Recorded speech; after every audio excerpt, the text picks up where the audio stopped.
para papanatilihing buhay sa kanta ang buhay ng isang magaling na alaman, si Rango. Kaya maupo lang kayo at mag-relax at kumain ng inyong low-calorie popcorn at kung ano-anong sweets habang ikinakwento namin sa inyo ang nakapagtataka at nakamamanghang kwento ng isang bayani na ngayon palang papasok sa kanyang kwento.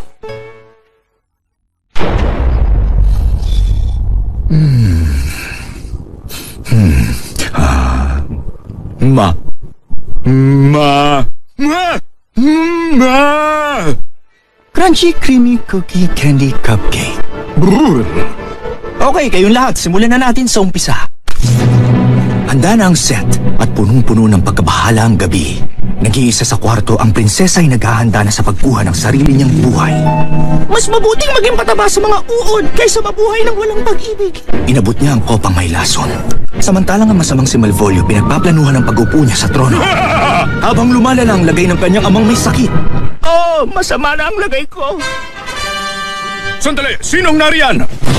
Ako, ang pinakaabangang bayani, ay nagbabalik para iligtas ang kanyang naguguluhang minamahal. Pagawalan niyo siya mga taga-supil ng kabutihan o matitikman ninyo ang pait ng aking paghihiganti. Ang pait ng aking... Dr. Marks? Dr. Marks, wala akong nakukuha sa'yo. Napag-usapan na natin to. Dapat sagutan ng pag-arte natin. Victor, para kang Todd. Sinabi ko na rin. Mr. Timms, ang galing mo. Masyado kang magaling eh. Ano yun, Victor? Hindi malinaw ang karakter ko? Kalukuhan yan. Alam ko kung sino ko. Akong lalaki. Ang kontrabida. Ang bida. Lahat ng kwento kailangan ng bayani kasi... Sino pa nga ba ang karapat-dapat na purihin ng mga hindi mabilang niyang kasama?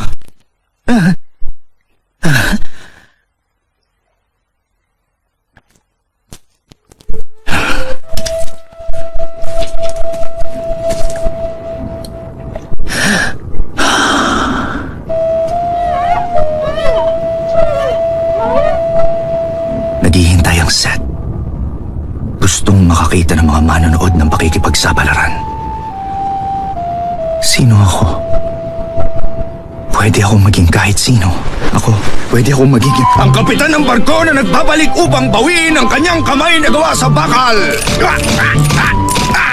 Pwede rin ako maging matabang na antropologo na lumalaban sa mga python sa Congo. Baba, Congo, baba! At kung gusto mo ng pagmamahal, akong magiging pinakamapagmahal na tao na makikilala ng mundo. Wala.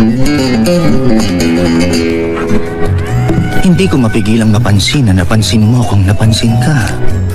Alam mo, lahat ng babae ay nagugwapuhan sa akin. Pero ikaw ay parang hindi. Naitigil mo yan? Oo, naitigil mo yan. Sige, kung gusto mo talaga, anong ginagawa mo? Ay, nakikiliti ako. Ayun nga, hindi pagkakasundo. Victor, tama ka, hindi malinaw kung sino ako.